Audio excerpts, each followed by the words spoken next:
Neha from Art and Stuff. I am a mandala and calligraphy artist. I make videos on modern and traditional calligraphy, mandala art, doodling, DIYs, digital art, stationery hauls and much more. So if you like any of these, please hit the subscribe button. Also, if you want to learn calligraphy or mandala, you can book a one-on-one workshop with me. The link is in the description.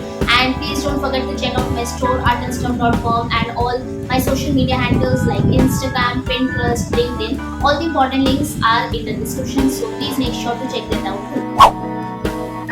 So the first method involves applying a darker color on the tip of a lighter colored brush pen, and don't worry, this won't damage the lighter colored brush pen at all. So for this method I am using yellow and red colored Karin Markers brush pens.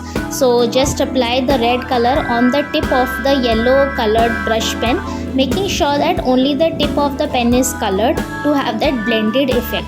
Now write using the yellow brush pen and see the amazing effect that starts from dark red, then orange and slowly turning into yellow. This method gives a very natural effect and you can adjust the colors too. This method is best for blending colors from different palette like blue, yellow or even red, black, neon green and brown, etc. So just experiment with the colors using this method. The second method is called the Ombre Effect and it is best for that light to dark effect. So for this method I am going to use light blue and dark blue brush pens.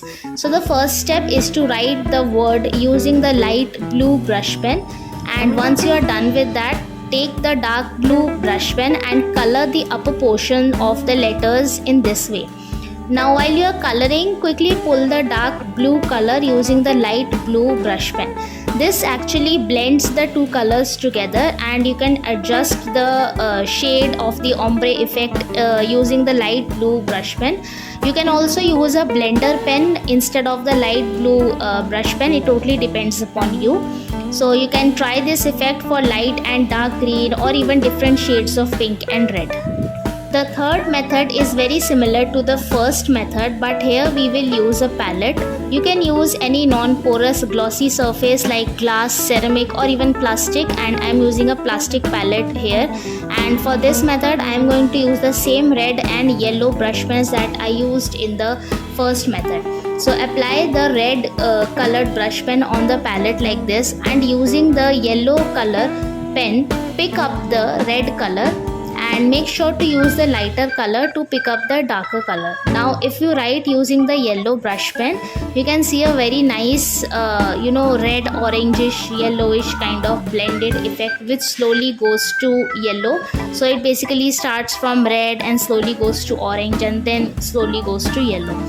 So this effect comes out to be a very naturally blended effect, and if you feel you need more red color in the yellow, you can definitely pick it up again in the same way.